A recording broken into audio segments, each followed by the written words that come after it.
To be great at basketball, you have to love the game and be really skilled. However, it also helps if you can jump out of the gym. Throughout NBA history, there have been many guys athletically able to do things that are beyond belief for ordinary humans. In this video, we'll go over the players with the highest vertical jumps of all time, for those players who have official measurements.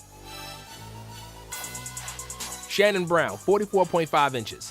When you can impress Kobe with your athletic ability, you are definitely an above-average leaper. Shannon Brown's vertical is 44.5 inches, and even though he was a role player throughout his career, his athletic prowess was breathtaking.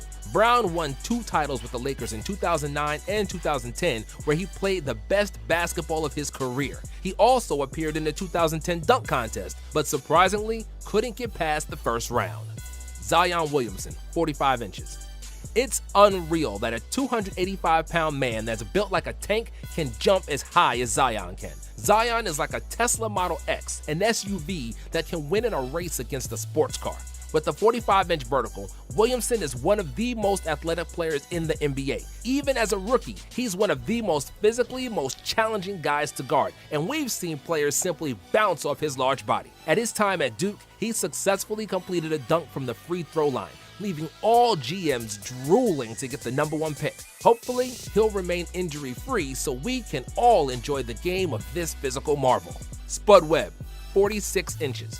When you hear that the third shortest guy who ever played NBA basketball is also a slam dunk champion, you think, it can't be right. But in the case of Spud Webb, it is. Webb was not blessed with height, but he had hops and then some. His vertical was 46 inches, and it allowed him to play the game of giants. Before the gravity did its thing, only for a little while, Spud was as tall as everybody else on the court. He will mostly be remembered for his time in Atlanta, where he achieved a feat that many thought it wasn't possible for him to achieve. The 1986 Slam Dunk Contest was the most memorable highlight of Webb's career, and the world was in shock when he defeated the 6'7" Dominique Wilkins with 2 perfect 50-point scores in the final round. Derrick Jones Jr., 46 inches. In a somewhat controversial fashion, Derrick Jones won the 2020 Slam Dunk Contest. Dwayne Wade has been a great playmaker his entire career, and it's fair to say that we can add 1 more assist to his total tally. Nevertheless, even though Aaron Gordon deserved to win, so did Derrick Jones. His dunks were just as impressive, propelled by a 46-inch vertical leap. When Jones Jr. elevates, it really feels like he is gliding through the air. And it's not just for the show, as he is probably the best in-game dunker in the NBA today. He's not the most important guy for the Miami Heat, averaging 9 points per game, but he's certainly the most dazzling.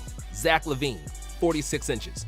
While many of today's NBA players can dunk, not everybody can really fly like LaVine. When the photo of your slam dunks looks fake because it seems impossible that you could actually dunk from that far, then you know you got hops. Zach LaVine is a proud owner of a 46-inch vertical jump and is widely regarded as one of the most athletic players of the new NBA generation. Zach won 2 slam dunk contests in 2015 and 16, and his dunk duel against Aaron Gordon was arguably the best slam dunk contest of all time. After he tore his ACL in 2017, it seemed like his jumping ability would be diminished, but he managed to return to his old athletic self. LaVine added a reliable jump shot as well and is playing the best basketball of his career, averaging over 25 points per game for the Bulls this year.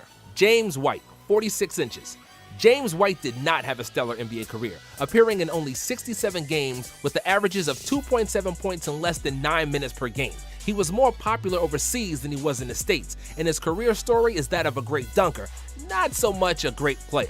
Nicknamed Flight, James White could really soar when he turned on the Jets. With the highest measured vertical of 46 inches, dunking was his specialty, and he was famous for various between-the-legs acrobatics. He appeared in many dunk contests in various leagues, including the 2013 NBA Dunk Contest as a member of the Knicks. He won an NBA championship with the Spurs in 2007, even though he didn't get a second of playing time in the playoffs. Jason Richardson, 46.5 inches. Jason Richardson was the 5th pick in the 2001 NBA Draft after a successful 2-year stint for Michigan State University, where he won the 2000 NCAA title.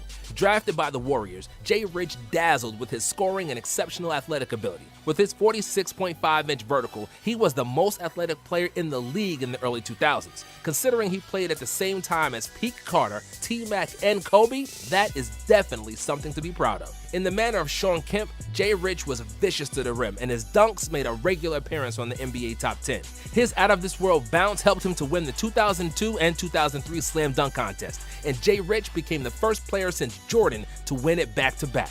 Richardson was a part of We Believe Warriors and 7 Seconds or Less Suns before finishing his career in Orlando and Philadelphia. Dennis Smith Jr., 48 inches. Being able to jump really high is like winning a basketball lottery. It will often bail you out when your skills are not as developed.